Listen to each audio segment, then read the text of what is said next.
Hello there, you're now with me, Handy Gui, for TVS News at 5. Let's begin with our top stories.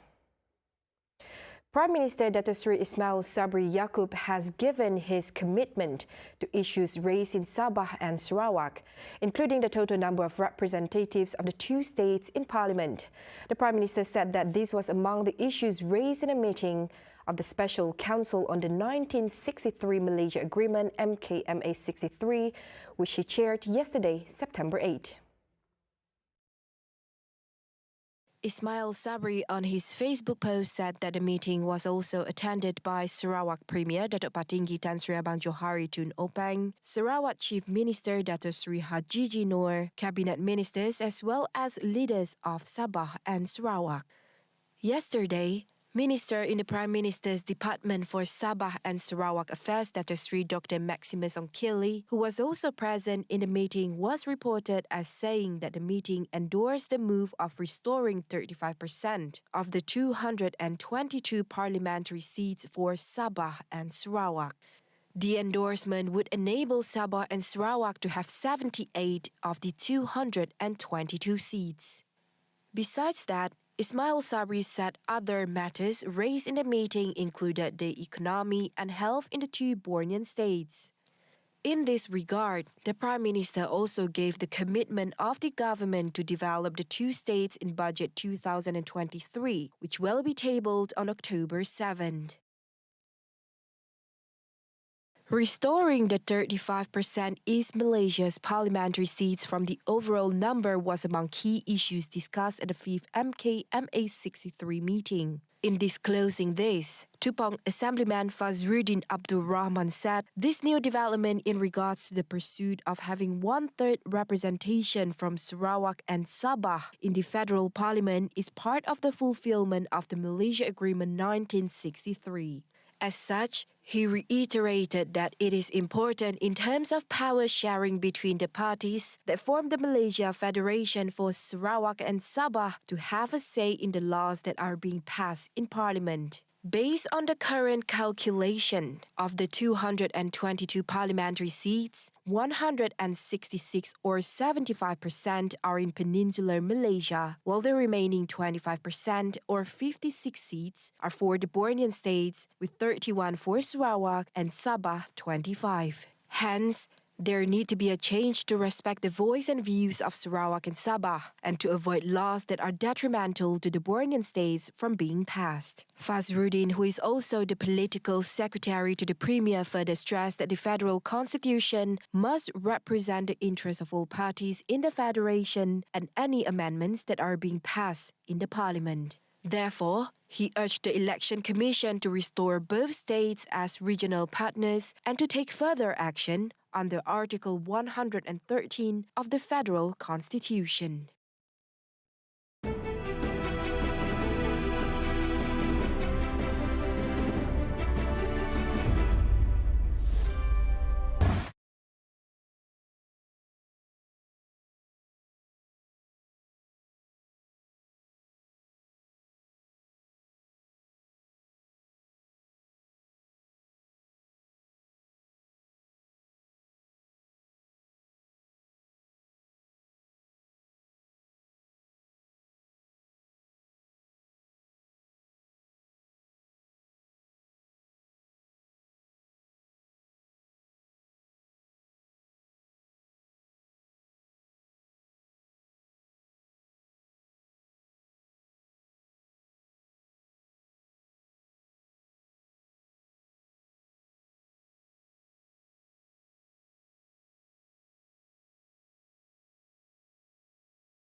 where people can pay their last respects, I think, over a 3-day period.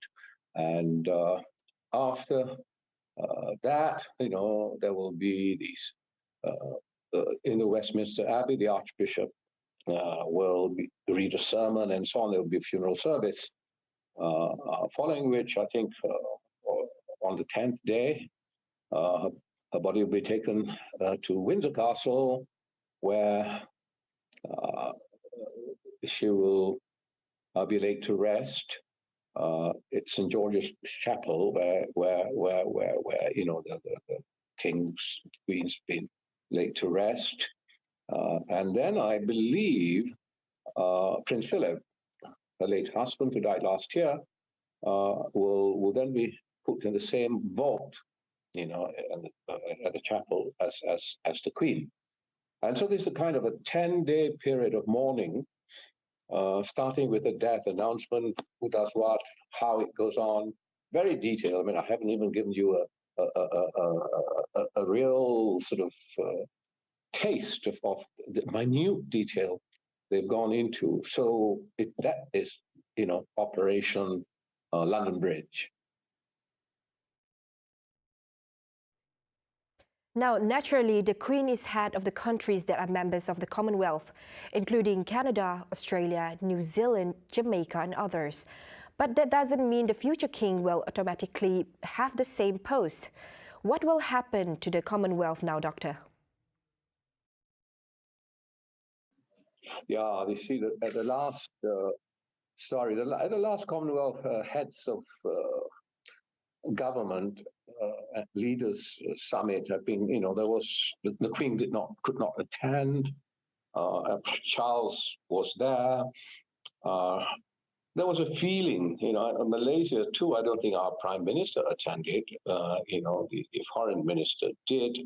There's a feeling about the worth of the Commonwealth. What good is it? What does it do? One of the big things at the meeting was the appointment of the Commonwealth Secretary General. I mean, but there was no indication about the content of his leadership, what he wanted to do, and so on. So people are now wondering. I mean, and then with the Queen gone, because she was very good also at making sure that the Commonwealth members felt wanted and desired. I mean, she was fantastic. So she was fantastic in taking part in Commonwealth events, in being present, making the facilities of the royalty available. So with her gone, Charles has got to show. He has got to show his interest in the Commonwealth. That's very evident. He is, but he has to show what is its meaning nowadays in more real terms. I mean, not symbolic terms of Commonwealth. So there's a lot of things they have to do to make the Commonwealth sort of relevant and desirable. Of course, it's not something that happened just because the Queen died or passed away. It's something that's been building up. And without her, however, it could build up some more and become